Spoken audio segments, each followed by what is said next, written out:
Breaking news చూస్తున్నాం. వాయవ్య బంగాళాఖాతంలో ఏర్పడిన తీవ్ర వాయుగుండం శుక్రవారం తుఫాన్గా బలపడింది. శుక్రవారం రాత్రి బంగ్లాదేశ్ తీరంలో కేఫుపరాకు సమీపంలో తుఫాన్ తీరం దాటిందని వాతావరణ కేంద్ర అధికారులు తెలిపారు. శనివారానికి ఈ తుఫాన్ బలహీనపడుతుందన్నారు. నైరుతి బంగాళాఖాతంలో శ్రీలంక సమీపంలో ఉన్న ఉపరితల ఆవర్తనం సముద్ర పట్టానికి 3.1 కిలోమీటర్ల ఎత్తు వరకు విస్తరించి ఉందన్నారు.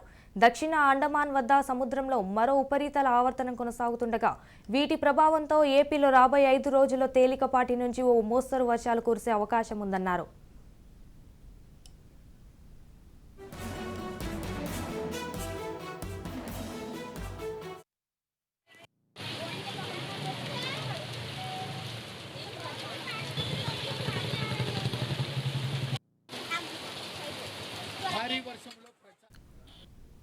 ఏపీలో శ్రీకాకుళం, పార్వతీపురం, మన్యం, ఆలూరు సీతారామరాజు, గుంటూరు, బాపట్ల, పల్నాడు, ప్రకాశం, నెల్లూరు, నంద్యాల, శ్రీ సత్యసాయి, అన్నమయ్య, చిత్తూరు, తిరుపతి జిల్లాల్లో తేలికపాటి వర్షాలు పడతాయని అంచనా వేస్తోంది.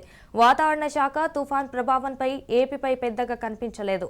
అయితే ఉపరితల ఆవర్తన ప్రభావంతో రాష్ట్రంలో అక్కడక్కడ వానలు కురుస్తాయని భావిస్తున్నారు.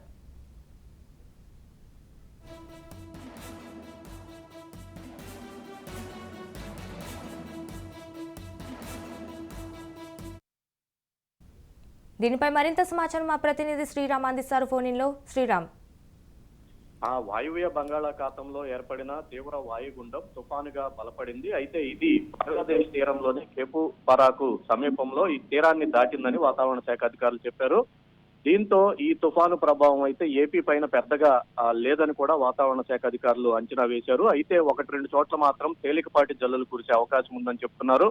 అయితే మరోవైపు నైరుతి బంగాళాఖాతంలోనే శ్రీలంక సమీపంలో ఒక ఉపరితల ఆవర్తనం సముద్ర మట్టానికి 3.1 కిలోమీటర్ల ఎత్తు వరకు విస్తరించి ఉందని, ఇది కొంచెం బలంగానే ఉందని కూడా వాతావరణ శాఖ అంచనా వేస్తుంది.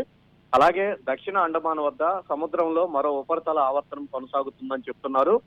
ఇది 20వ తేదీ నాటికి అల్పపీడనంగా ఏర్పడే అవకాశం ఉందని కూడా వాతావరణ శాఖ అంచనా వేస్తోంది. ఈ అల్పపీడనం ఏర్పడిన తర్వాత ఏపీలో పలు చోట్ల ఒక మోస్తాకి భారీ వర్షాలు కురిసే అవకాశం ఉందని కూడా అంచనా వేస్తున్నారు. ఈ కోవలోనే వచ్చే 5 రోజుల పాటు రాష్ట్రంలో పలు చోట్ల తేలికపాటి జల్లులు కురిసే అవకాశం ఉందని వాతావరణ శాఖ అంచనా వేస్తుంది. ఈ అల్పపీడనం ఏర్పడిన తర్వాత అది వాయుగుండంగా మారుతుందా లేదో అన్న దాన్ని బట్టి ఈ భారీ వర్షాలు సూచన ఉంటుంది. ప్రస్తుతానికైతే వచ్చే 5 రోజుల పాటు ఏపీలో పలు ప్రాంతాల్లో, ముఖ్యంగా ఉత్తర కోస్తా, రాయలసీమల్లో పలు ప్రాంతాల్లో విస్తారంగా వర్షాలు కురిసే అవకాశం ఉందని మాత్రం వాతావరణ శాఖ చెప్తోంది. Anjana. Right, thank you for the update, Sriram.